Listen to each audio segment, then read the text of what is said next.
Enggak. 12 gini.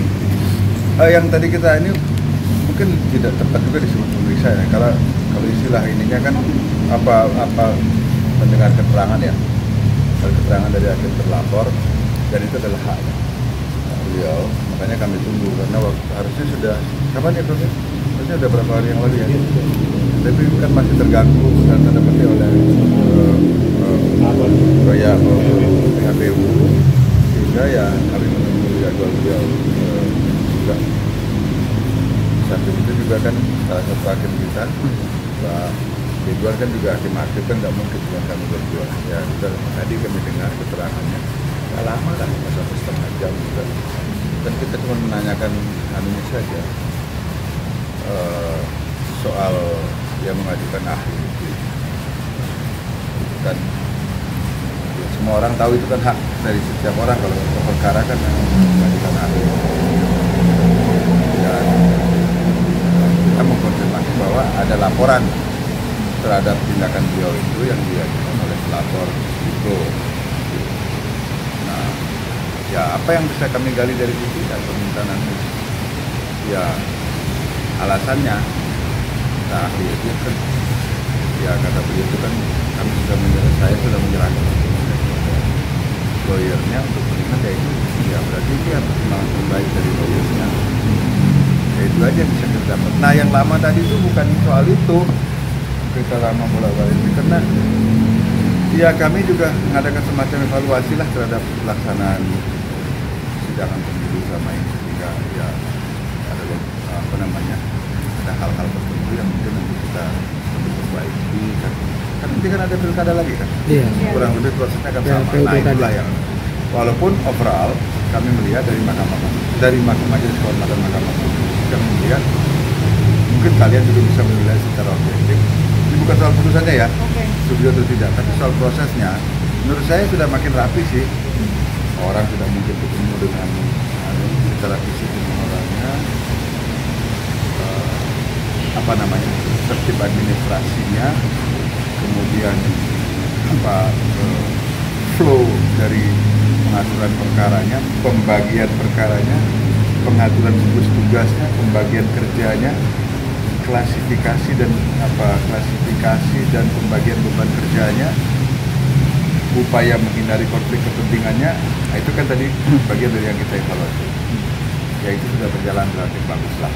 Nah, jadi kesimpulan kita begitu, tetapi kan tetap kita harapkan bahwa ya mudah-mudahan ini ketika nanti memutus perselisihan hasil pilkada itu paling tidak yang standar yang ada yang sudah diterapkan sekarang itu masih bisa dipertahankan. Sekali lagi kita tidak bicara soal substansi putusan karena kami majelis kan tidak melihat sampai ke situ.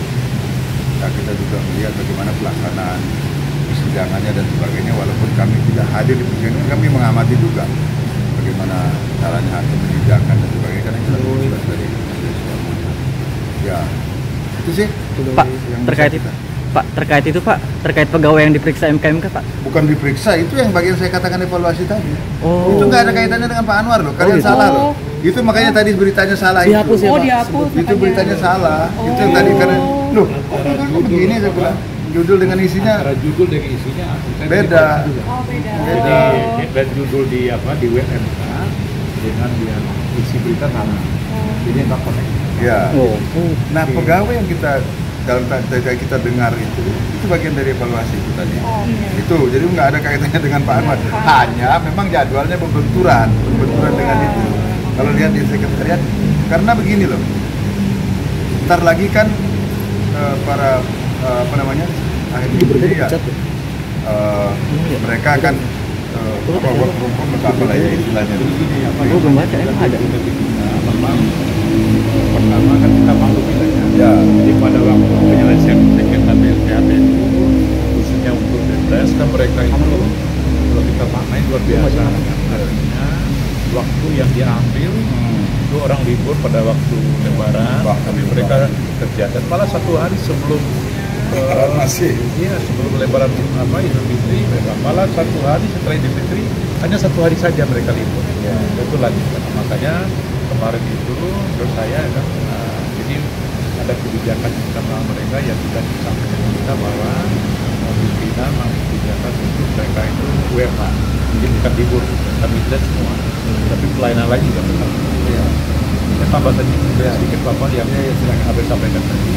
Ini juga dengan dengan proses evaluasi namanya yang kita lakukan tadi, dan juga itu minimal kita melihat melihat bagaimana marwahnya.